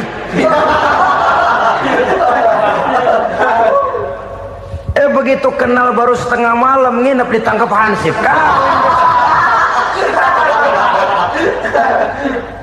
Hal-hal semacam itu kadang-kadang kita berpikir suuzon, gile, perempuannya cakep banget, lakinya rebek amat. Memang begitulah jodohnya. Memang begitulah jodohnya. Saudara hadirin ma'asyiral muslimin yang saya hormati, jadi hal-hal yang konkret saja kita yakini sepenuhnya ditentukan oleh satu superpower yang gaib itu tadi. Dari sanalah segala ketentuan itu berangkat dan kesanalah segalanya akan kembali. Maka kepercayaan kepada yang gaib meluruskan gerak hidup seseorang dan itu akan mengantarkan dia kepada meraih kemenangan. Satu. Yang kedua,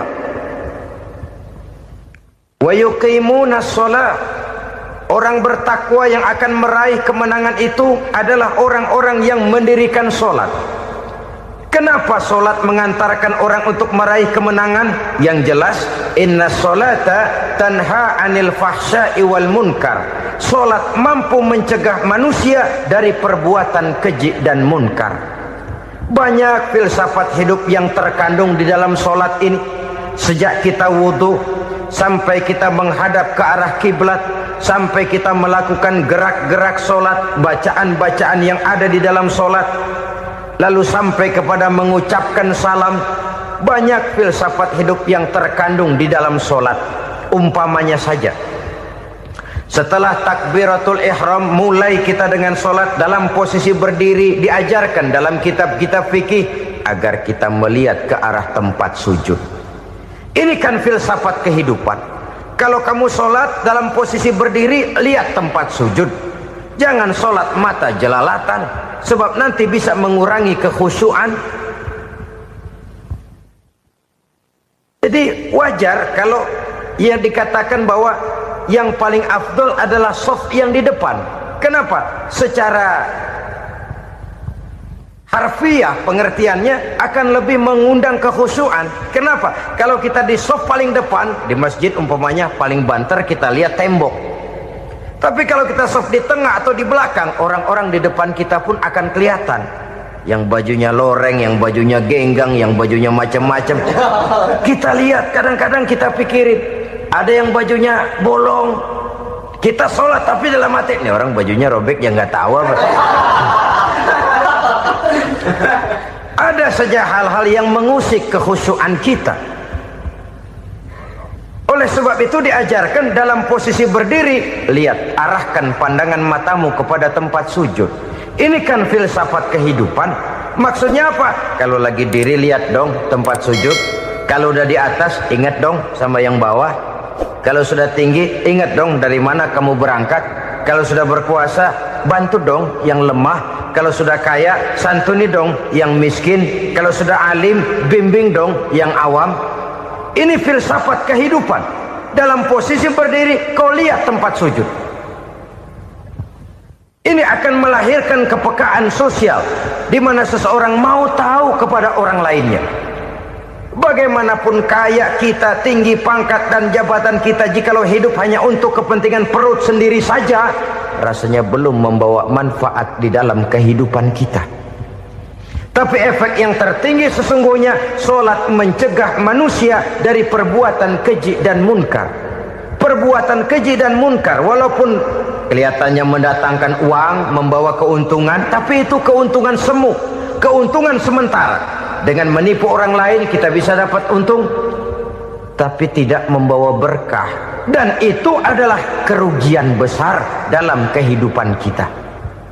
Maka untuk meraih kemenangan harus dimulai dengan membentuk kepribadian yang tegar, memiliki sandaran vertikal yang langsung kepada Allah Subhanahu wa ta'ala, dan itu hanya bisa kita tempuh melalui jalur ibadah formal yang sudah ditentukan Allah, yakni sholat yang 5 waktu.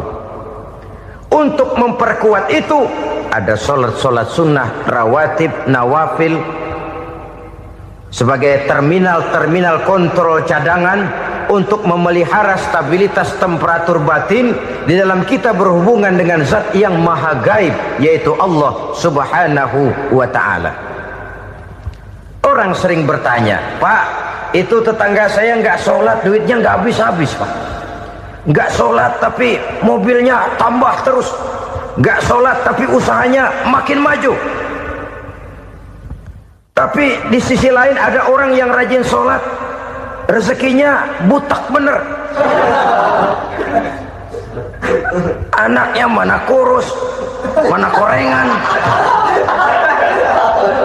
Saudara hadirin ma'asyiral muslimin rahimakumullah, harus saya katakan bahwa sholat memang bukan untuk cari duit.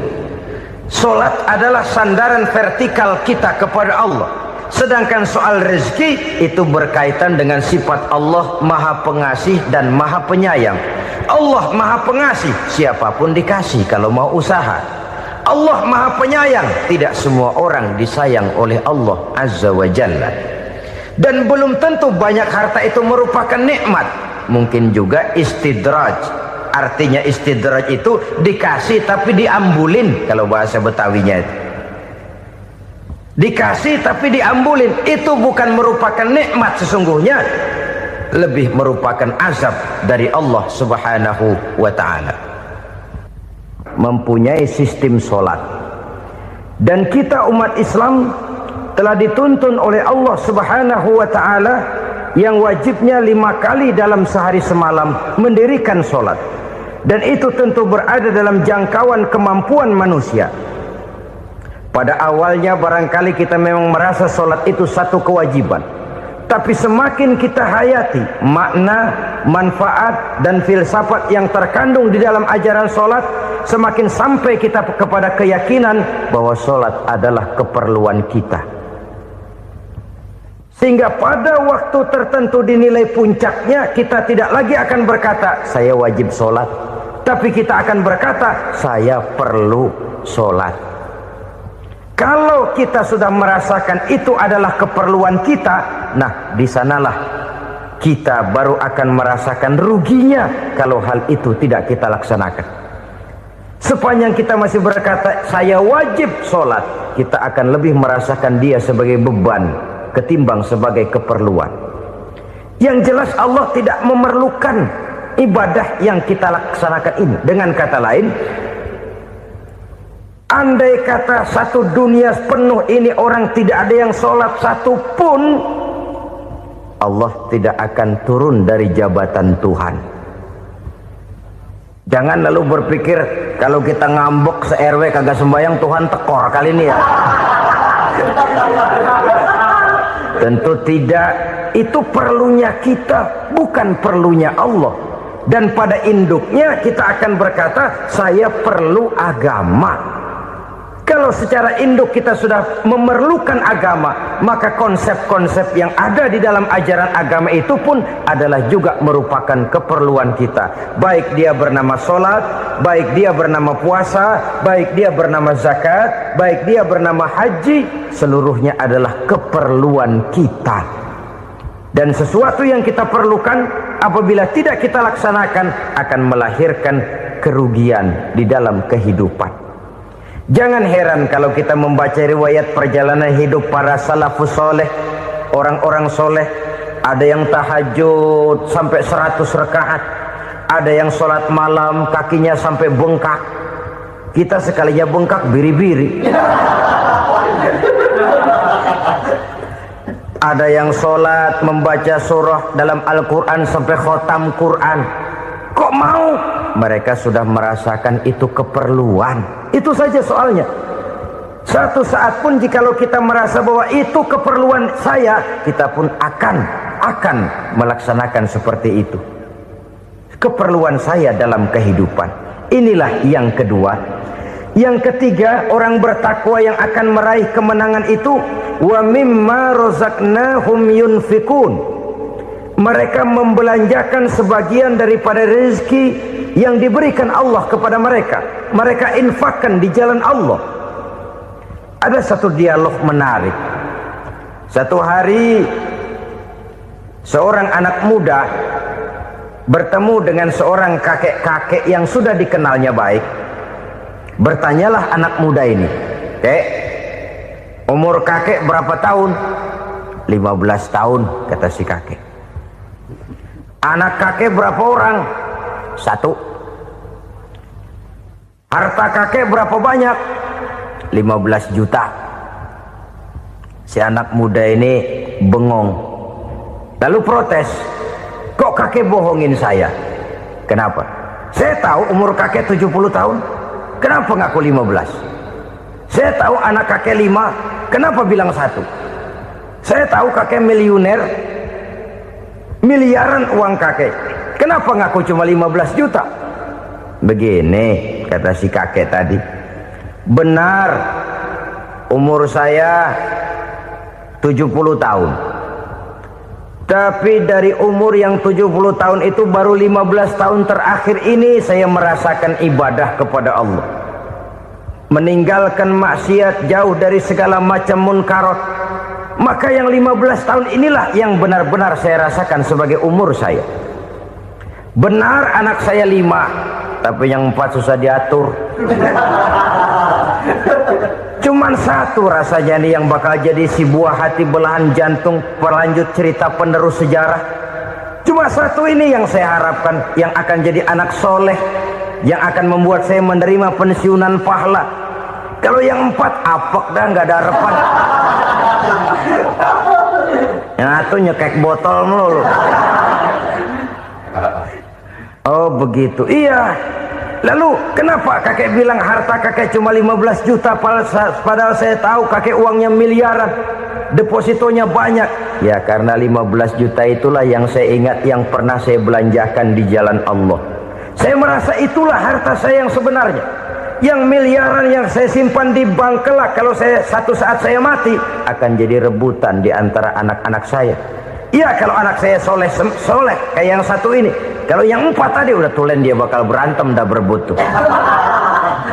Jadi 15 juta yang saya belanjakan di jalan Allah inilah yang saya merasakan benar-benar harta saya yang sesungguhnya. Dialog ini patut menjadi bahan renungan kita bersama. Diberikan kita umur 40, 50, 60, 70, 80. Berapa tahun dari umur yang diberikan itu yang jalan mulus, yang kita gunakan untuk melaksanakan ibadah? Banyak harta kita simpan di bank, di lemari, di dompet, di tas. Tapi berapa yang sudah kita depositokan di jalan Allah yang akan menemani kita di hari kita kembali nanti?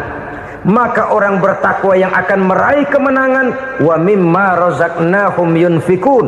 Mereka membelanjakan sebagian dari rezeki yang diberikan Allah di jalan Allah Subhanahu wa ta'ala. Ma'asyiral muslimin rahimakumullah. Zahirnya memang kita memberikan kepada orang lain, tapi hakikatnya kita menyimpan untuk diri kita sendiri. Kita memberikan kepada yatim piatu 25.000. Zahirnya kita memberikan si yatim, hakikatnya kan kita cuma nyimpan. Saya berikan, titip kepadamu, ini untuk saya di akhirat. Kau boleh belikan baju, kau boleh belikan untukmu makan, kau boleh bayarkan sekolahmu. Ini untuk saya. Hakikatnya kita nyumbang masjid 1 juta, zahirnya kita berikan kepada panitia masjid, tapi hakikatnya kan cuma titip 1 juta ya untuk saya di alam kubur nanti. Silahkan kau boleh belikan semen, ini uang, belikan besi, belikan pasir. Saya cuma sekedar titip untuk kepentingan saya. Hakikatnya kita cuma sekedar menitip. Sebagaimanapun pada hakikatnya, apapun yang kita miliki dalam kehidupan kan cuma sekedar hak guna pakai, bukan hak milik mutlak. Harta kita, rumah kita, kendaraan kita, kebun kita, pabrik kita, hak guna pakai saja. Hak milik mutlak cuma untuk Allah subhanahu wa ta'ala. Saudara-saudara kaum muslimin rahimakumullah, ini yang ketiga. Kemudian yang keempat, orang-orang bertakwa yang akan meraih kemenangan, allazina yu'minuna bima unzila ilaika, mereka yang beriman, mereka yang percaya kepada apa yang telah diturunkan kepadamu Muhammad, ay Al-Quran, yakni Al-Quranul Karim. Setelah percaya kepada yang gaib, mendirikan solat, kemudian menginfakkan sebagian dari rezeki yang diberikan Allah, mereka juga lalu percaya kepada yang diturunkan terhadap Nabi, yaitu tidak lain Al-Quranul Karim. Sekali lagi di sini, percaya bukan hanya sekedar percaya saja, tetapi percaya lalu menjadikan Al-Quran itu sebagai pedoman hidup. Sebab memang Al-Quran itu adalah GBHM, garis-garis besar haluan muslim. Apa yang harus kita lakukan, apa yang harus tidak kita lakukan, bagaimana mestinya kita bertingkah laku dan berbuat, seluruhnya tercantum di dalam Al-Quranul Karim. Itu sebabnya ketika satu hari Aisyah ditanya bagaimana akhlak Rasul, beliau menjawab, kana Rasulullah sallallahu alaihi wasallam khuluquhul Quran. Akhlak daripada Rasulullah tidak lain adalah Al-Quran. Jawaban simpel ini memberikan gambaran bahwa keseluruhan daripada konsepsi Quran sudah diterjemahkan dalam kehidupan Rasulullah sallallahu alaihi wasallam. Karena kita tahu akhlak adalah keseluruhan dari gerak hidup manusia. Sejak ia berpribadi, berumah tangga, bertetangga, bermasyarakat, sampai kepada berbangsa dan bernegara, Al-Quran tetap memberikan sentuhan nilainya. Oleh karenanya, orang-orang yang bertakwa adalah orang-orang yang menjadikan Al-Quran sebagai pedoman dalam kehidupannya. Dan kita yakini Al-Quran diturunkan kepada Nabi Muhammad bukan merupakan produk Nabi Muhammad. Isi dan redaksinya langsung dari Allah subhanahu wa ta'ala. Kemudian cirinya yang kelima, orang bertakwa yang akan meraih kemenangan itu, wa ma unzila min qablika. Tidak hanya sekedar percaya kepada yang diturunkan terhadap Nabi Muhammad, yaitu Al-Quran, mereka juga percaya kepada apa yang pernah diturunkan kepada para nabi, kepada para rasul sebelum Nabi Muhammad. Percaya kepada adanya suhuf, percaya kepada adanya Taurat, percaya kepada adanya Injil, percaya bahwa Allah dahulunya sudah menurunkan Taurat kepada Musa, percaya bahwa Allah sudah menurunkan Injil kepada Isa, percaya Injil ada, Taurat ada, diturunkan Allah untuk Isa dan Musa, tetapi tidak wajib mengamalkannya karena kita sudah diberikan Al-Quranul Karim. Ini yang perlu saya garis bawahi. Kita percaya Allah telah menurunkan Injil dahulu kepada Isa. Kita percaya bahwa Allah telah menurunkan Taurat dahulunya kepada Nabi Musa. Kadang-kadang ini dijadikan dalih, dikacaukan pengertiannya. Quran saja mengajarkan bahwa orang yang bertakwa harus percaya kepada Injil, maka pakailah Injil. Apalagi kalau ayat sebelumnya ditilap, dihapus, dihilangkan, Injilnya yang ditekankan, maka akan terjadilah penekanan yang salah arah. Karena salah arah akhirnya bisa merusak dan menghancurkan akidah. Ketika Rasul suatu saat pernah ditanya orang, ya Rasul, bagaimana sikap kita sebagai muslim terhadap Injil yang ada sekarang? Beliau menjawab, la tukadzibuhu jami'an wa la tusaddiquhu jami'an. Jangan didustakan seluruhnya, jangan juga dibenarkan semuanya. Artinya, ini sudah merupakan gambaran dari Rasul bahwa dalam Injil yang ada sekarang masih ada ajaran-ajaran tauhid yang dibawa oleh Nabi Isa dan diajarkan kepada umatnya. Tapi juga dalam Injil yang sekarang ini sudah terkena intervensi dan investasi manusiawi. Karena itu Rasul menyimpulkan, la tukadzibuhu jami'an wa la tusaddiquhu jami'an. Jangan didustakan semua, jangan dibenarkan seluruhnya. Kita memang percaya Allah telah menurunkan Injil kepada Nabi Isa dulu, tapi kita tidak wajib mengamalkan Injil. Kita percaya Allah telah menurunkan Taurat kepada Nabi Musa, tapi kita tidak wajib mengamalkan kitab ajaran Taurat. Yang wajib kita percayai dan kita amalkan hanyalah Al-Quranul Karim. Kenapa? Oleh karena baik yang ada di dalam Taurat, baik yang ada di dalam Injil, tentu tercakup di dalam Al-Quran sebagai kitab terakhir yang diturunkan oleh Allah Subhanahu wa Ta'ala. Dan itu wajar. Kalau seorang pejabat mau mengeluarkan satu keputusan baru, tentu dia harus meninjau keputusan-keputusan lama.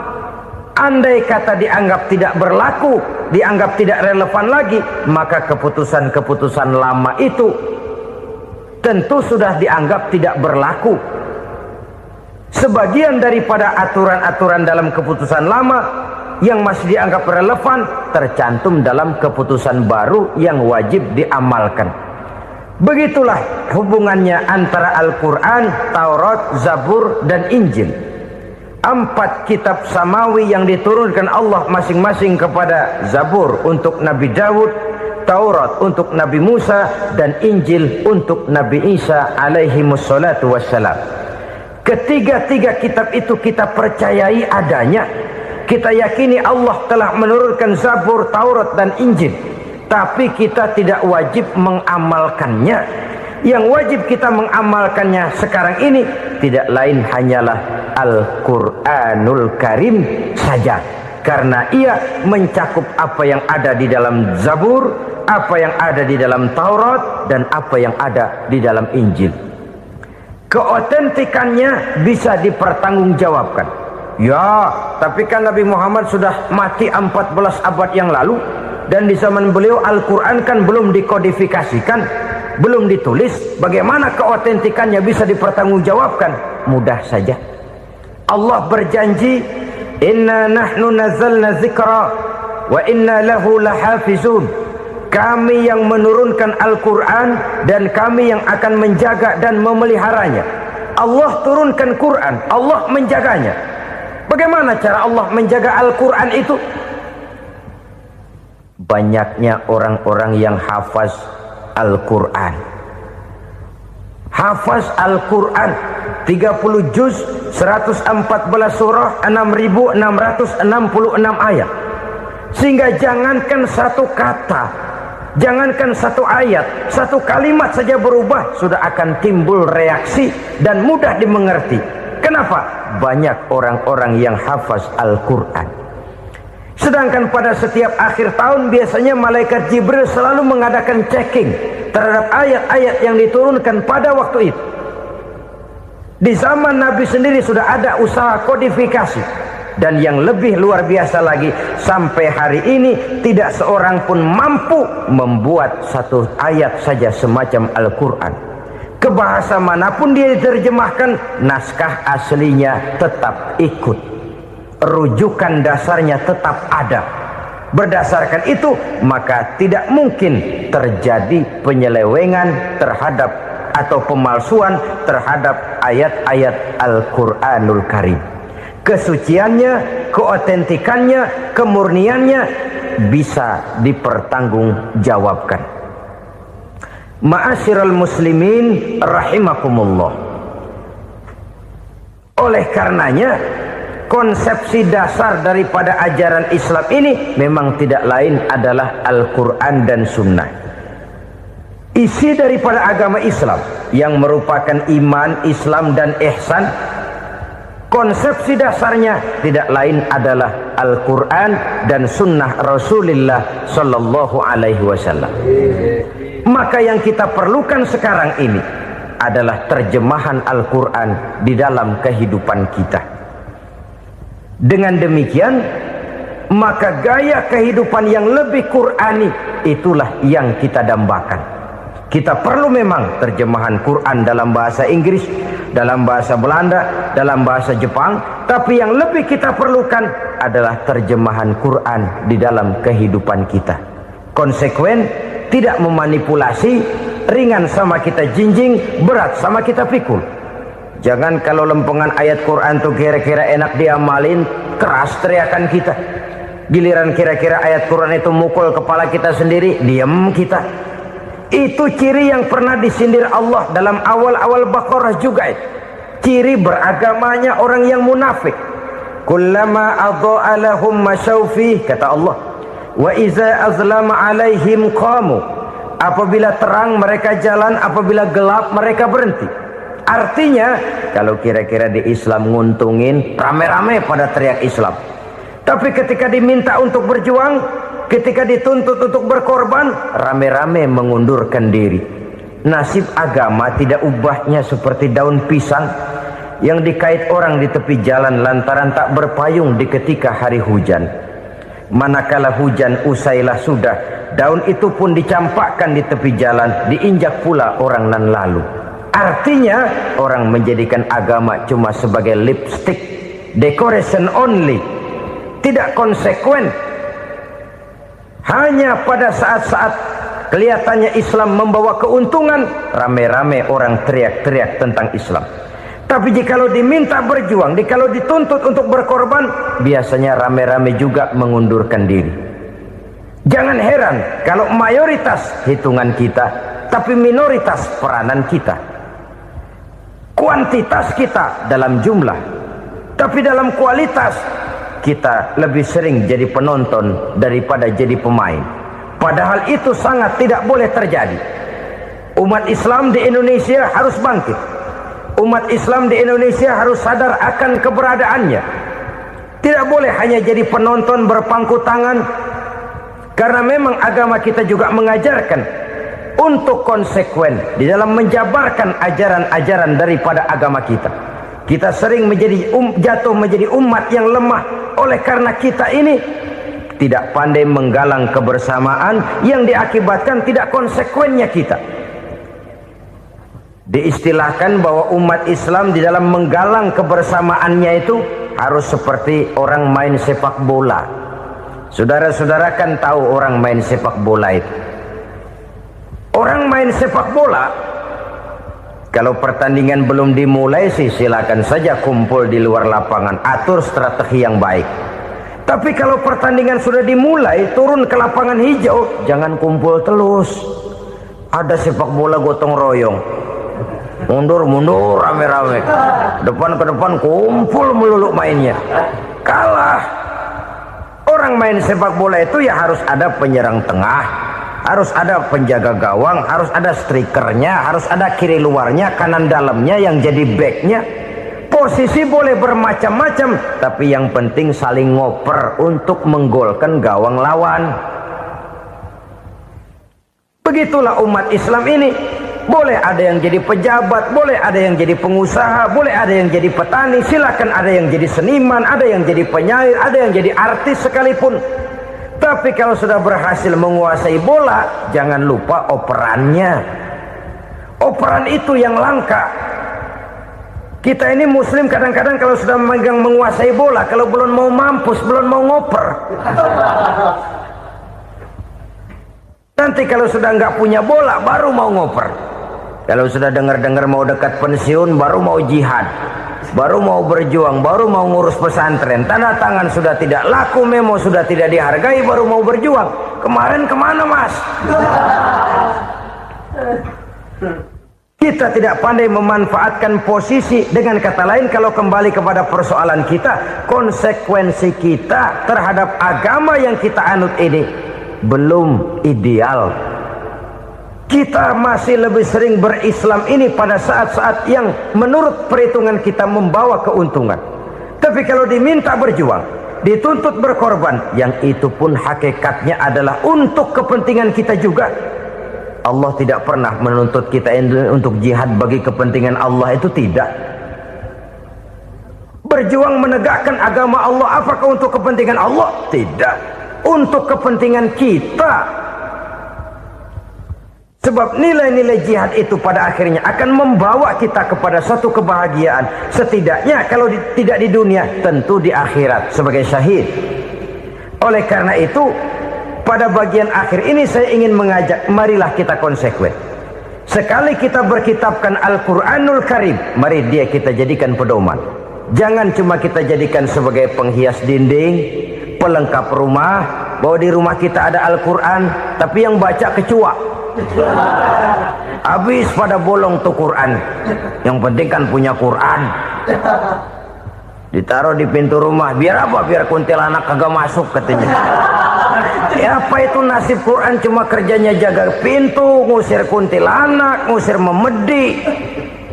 Bagaimana kita hidup menurut tuntunan Al-Quran? Kadang-kadang tidak pernah menjadi masalah bagi kita. Maka bagaimanakah Al-Quran akan mungkin membawa keberkahan dalam hidup kalau ajarannya kita injak-injak dalam keseharian kita? Mewujudkan gaya hidup yang lebih Qurani, itulah yang akan kita rintis di dalam kehidupan kita, bertahap, step by step, menurut kemampuan yang ada pada kita. Jika jalan ini tidak bisa kita selesaikan, percayalah akan ada generasi penerus yang akan melanjutkan usaha dan cita-cita mulia itu.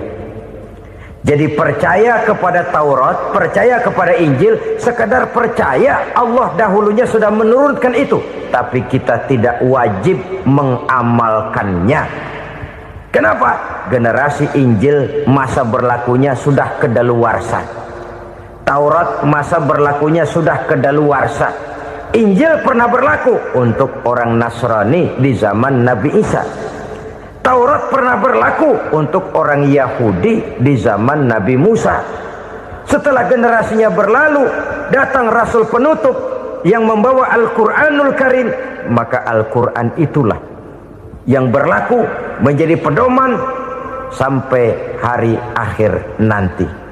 Jangan jauh dari Al-Quran, karena apabila ini kita lakukan, maka kita akan kembali kepada satu gaya hidup yang jauh dari tuntunan agama, dan itu artinya kita akan semakin jauh untuk meraih kemenangan. Saudara-saudara kaum muslimin rahimakumullah, yang keenam, yang terakhir, orang-orang bertakwa yang akan meraih kemenangan itu wabil akhirati hum yuqinun. Mereka percaya, mereka yakin seyakin-yakinnya akan adanya hari akhir, di mana seseorang akan mempertanggungjawabkan seluruh perbuatannya di dalam hidup ini. Dan tidak ada satu perbuatan yang bagaimana kecilnya sekalipun, yang tersembunyi dalam pandangan manusia, yang tidak akan dibukakan persoalannya di mahkamah Qadi Rabbul Jalil di akhirat nanti. Itulah sebabnya maka percaya kepada akhirat disebut secara khusus. Padahal di awal tadi sudah dijelaskan yu'minuna bil ghaib, percaya kepada alam gaib, dan alam gaib ini termasuk akhirat. Kenapa pada bagian akhir disebut lagi akhirat? Karena ternyata bahwa kepercayaan kepada adanya akhirat merupakan induk dari kepercayaan terhadap adanya malaikat, setan, jin dan lain sebagainya, dan akan lebih memberikan sugesti dalam kehidupan manusia untuk meluruskan gerak hidupnya. Jikalau satu saat tergerak hati akan berbuat kejahatan, ingin mencuri, sadarlah, awas ada akhirat. Sebab kalau kita cuma teriak awas ada polisi, itu cuma tertunda sementara. Begitu polisi meleng, embat. Kalau kita ingin berbuat jahat cuma berteriak awas ada hansip, cuma sementara ketika hansip itu ada. Tapi kalau ceritanya awas ada akhirat, mau menyeleweng awas ada akhirat, mau berjudi awas ada akhirat, mau mencuri awas ada akhirat. Keyakinan yang akan meluruskan gerak hidup manusia sehingga gerak itu jadi lebih terarah dan terkontrol, tidak merugikan baik diri sendiri, lebih-lebih orang lain. Kemenangan akan melahirkan kepuasan batin, dan kepuasan batin memberikan kebahagiaan. Sedangkan kekalahan melahirkan penderitaan batin, dan penderitaan batin menjerumuskan seseorang di dalam berbagai bentuk kerugian. Jikalau inilah seruan azan, maka masalahnya ialah apa yang menyebabkan kita meraih kemenangan. Al-Quranul Karim memberikan tuntunan dan ajaran kepada kita bahwa orang-orang yang memperoleh kemenangan itu tidak lain adalah orang-orang yang bertakwa. Hanyalah mereka yang bertakwa kepada Allah Subhanahu wa ta'ala pada akhirnya akan tampil sebagai pemenang. Lalu siapa orang yang bertakwa itu? Dijelaskan dalam awal-awal Al-Baqarah, orang yang bertakwa yang akan meraih kemenangan. Pertama, allazina yu'minuna bil ghaib, yaitu orang-orang yang beriman kepada yang gaib, percaya bahwa ada alam yang gaib, alam yang abstrak, alam yang tidak bisa dijangkau oleh salah satu daripada panca indera kita. Mereka percaya dan beriman kepada adanya malaikat, beriman kepada adanya iblis dan jin, beriman kepada adanya alam kubur, beriman kepada adanya alam mahsyar, beriman kepada adanya alam akhirat, beriman kepada adanya surga dan neraka. Beriman bukan cuma sekedar beriman dalam ucapan bibir saja, tetapi beriman yang nilai iman itu mampu mewarnai gerak dan gaya hidupnya. Iman yang meresap sampai ke tulang sumsum, kemudian memberikan dampak positif di dalam kehidupan manusia. Alam, kita tahu, adalah sesuatu yang selain Allah, dan Allah bukanlah alam. Apapun namanya selain daripada Allah, itu adalah alam. Alam pada hakikatnya terbagi menjadi dua. Ada alam syahadah, alam nyata, alam konkret, alam yang bisa dijangkau oleh salah satu indera kita. Kemudian ada alam ghaib, alam yang tidak bisa dijangkau oleh panca indera kita, alam metafisika, alam abstrak, alam yang wajib kita imani keberadaannya. Kita percaya bahwa malaikat itu ada, kita percaya kepada jin, bahwa jin itu ada, kita percaya kepada adanya iblis dan setan. Bukan percaya kepada iblis dan setannya, percaya bahwa iblis dan setan itu ada.